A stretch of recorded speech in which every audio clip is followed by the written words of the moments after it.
የግብዞችን ፊት የሚያዋርድ ክቡር ነው። የዝንጎችን ብርሃን የሚያርቅ ካሪ ነው። ባልንጀራ የሌለው አንድ ነው። ዘመድ የሌለው ስሉጥ ነው። ሰማያት ይጠፋሉ፣ የብስም ትጠፋለች፣ ሁሉም እንደ ልብስ ያረጃል። እርሱ ግን እስከ ዘላለም ውርስ ነው። የባሕር መመላለሷ ድንቅ ነው። ድንቅስ በልዕልናው እግዚአብሔር ነው፣ የሚመስለው የለም። ከፍጥረትም ሁሉ ከአማልክትም ልጆች ሁሉ የሚተካከለው የለም። እርሱ ብቻ አምላክ ነው። እርሱም ብቻ ጌታ ነው። ፈጣሪም እርሱ ብቻ ነው። ሰሪም እርሱ ብቻ ነው። ስላሰበው ጥበብ ረዳት አይሻም፣ ስለወደደውም ሥራ መካር አይሻም። ሳይሆን ቀድሞ እንደሆነ አድርጎ ያልተደረገውንም እንደተደረገ አድርጎ ሁሉን ያውቃል። ሳይጠይቅ ሕሊናን ይመረምራል፣ ሳይመረምር ልቡናን ይፈትናል። ያለ መብራት በጨለማ ያለውን ያያል። ጻድቁን ጽድቅን ሳይሠራ ያውቀዋል፣ ኃጥኡንም ኃጢአት ሳይሠራ ያውቀዋል። ልበኞችን ከአባታቸው ወገብ ሳይወጡ ያውቃቸዋል፣ ኃጥአንንም ከእናታቸው ማኅፀን ያውቃቸዋል። የሚሸሸገው የለም፣ የሚሰወረውም የለም፣ ከእርሱም የሚሰወር የለም። ሁሉ በእርሱ ዘንድ የተገለጠ ነው። በዓይኖቹም ፊት ሁሉ የተዘረጋ ነው። ሁሉ በመጽሐፉ የተጻፈ ነው፣ በሕሊናውም ሁሉ የተጠራ ነው። ቁጥር የሌላቸው ታላላቆች፣ መመርመር የሌለባቸውን የተደነቁ የከበሩ ሥራዎችን ይሠራ። ሥራው ካየነው ይልቅ እጹብ ነው። ኃይሉም ከሰማነው ይልቅ ድንቅ ነው። ጌትነቱም ከነገሩን ይልቅ ድንቅ ነው። ከጨለማ ለይቶ ብርሃንን ፈጠረ። ደመናውን መለየት ያውቃል፣ ውሃውን እንደወደደ ይከፍለዋል። የተመረጡትን በደመና ይሰውራል። ምድርን ፈጠራል፣ መጠኗንም አዘጋጀ።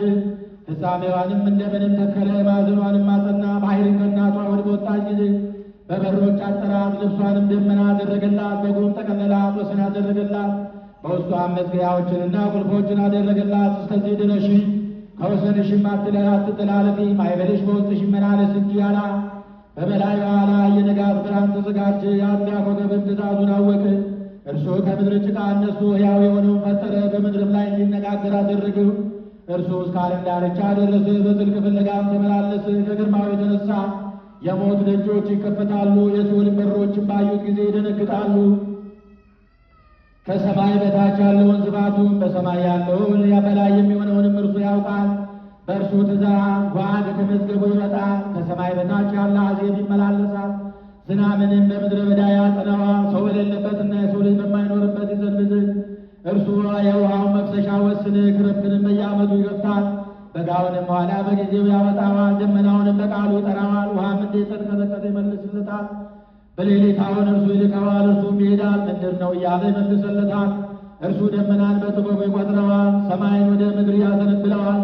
እርሱ ብቻ የአርያምን ኃይል ለበሰ። በምስጋናና በክብር ተጌጠ።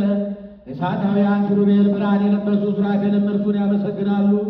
በማያርፍ ቃል ዝም በማይላ በማይደክምም አንደበት ሁሉም ተባብረው ተሰጥኦ ባለበት በአንድ ቃል የጌትነት ምስጋና በሰማይ በምድር የመላ ፍጹም አሸናፊ ቅዱስ ቅዱስ ቅዱስ እግዚአብሔር ይላሉ።